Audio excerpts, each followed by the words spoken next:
Hey there, it's Pastor Taylon E. Lancaster from Third Baptist Church, and I'm delighted to share with you all a documentary in which we discuss and sit down with mothers, women, and sisters of the faith that contributed to Third Baptist Church. We have been in existence for over 156 years. What initially started as a prayer group has now formed into a thriving congregation in the 21st century. This documentary is entitled, If It Was Not for the Women, Third Baptist Church.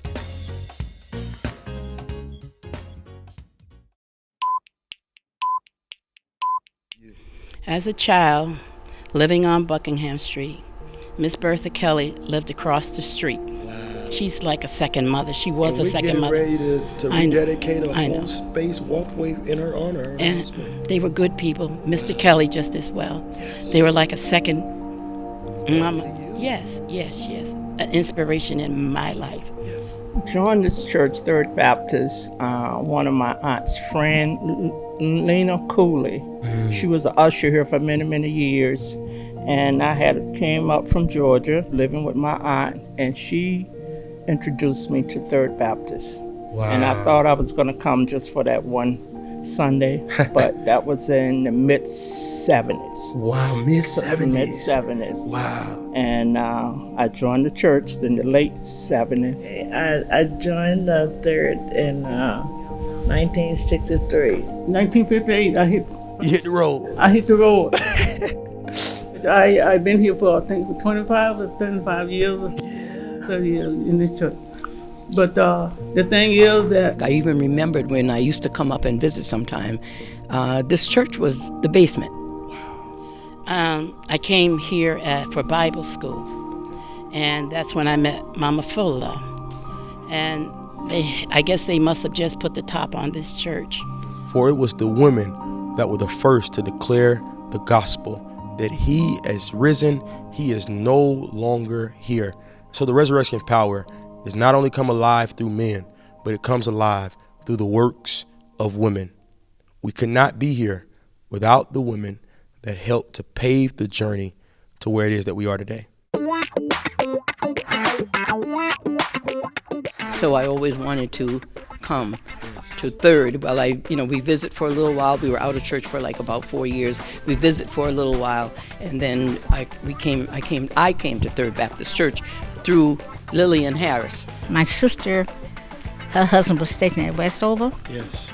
And after I came from college, I came here. While I was at Third Baptist, I was, let me tell you some things I did. Okay. I worked in the nursery. They had a nursery. I worked in the nursery. Okay. And I sang in the choir. And I also was in the Mary Kay Webb Missionary Society. Wow. I was in that. I was a member of the Willing Workers, who Mrs. Elizabeth Bobby was president for 40 years. Wow. And I served as her secretary. Okay. And until the Willing Workers was no longer, we lost a lot of the members. I joined the choir. That was my first ministry after I came here. I joined the choir, and then later on the deaconess board. Okay. And then I got into the clerk through the persons that was leaving at the time, so you had to step in. I had to, yes. So and then I ended up being the church clerk. So I can truthfully say that I've enjoyed every year that I was here. Yes. All my friends, church friends. And as far as being a part of the deaconess board, I can't help but mention Mrs. Barbara Webb. She was my mentor. Currently, I'm a member of the hospitality committee. Yes. And I used to do the seniors. I used to honor the seniors once a year. Yes, We'd give them a dinner. We used to take them out on trips and stuff. One of the things we've shared about in our time, one-on-one meetings, is how you purchased the church van that we now utilize today. Yes. Can you tell us a little bit about that? Oh, big money. We know you got big money, Sister Minnie. We know you got big money. I worked 2 jobs, too. I paid a lot for that van. That chain. Wow. And also I served with the culture committee. Okay.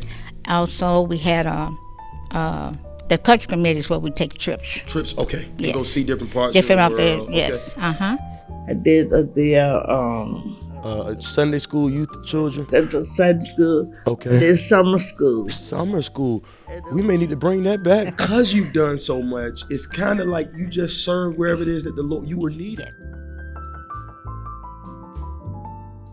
Can you just tell me one of your most fondest memories, maybe, of Third Baptist Church, or mention some women that were a part of your journey? Special. Mrs. Lavinia Smith, Okay. Mrs. Carrie Jackson, who's Cephas Jackson's mother. Okay.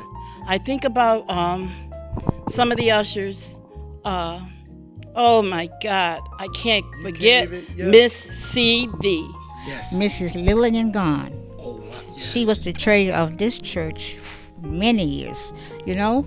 There was nothing she wouldn't do for Third, and she didn't ask you for not one penny. She was 99 years old, you said and she still is up to that. Still serving as treasurer. Yes. You needed a bus, anything. She supplied it. She didn't ask you. Miss Karina, she was our nurse. She was another beauty. She was her sister. What do you hope for Third Baptist Church?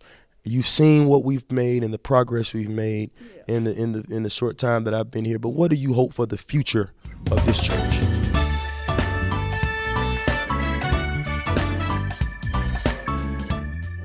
We continue to engage with the community. Yes. And also just bringing more of the young folks back to church, you know. In their early life, learn more about God. Well, I hope that the future for Third Baptist Church will always be thankful and be kind.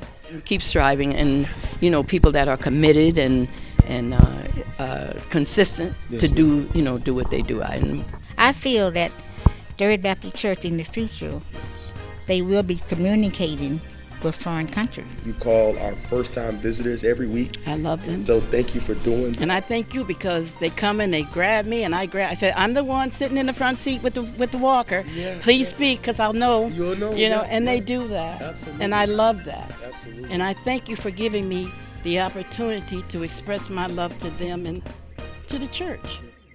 I give God thanks, the many men and the many women that will be a part of the future generation and posterity of Third Baptist Church, because we declare that what's to come is much better than what's been.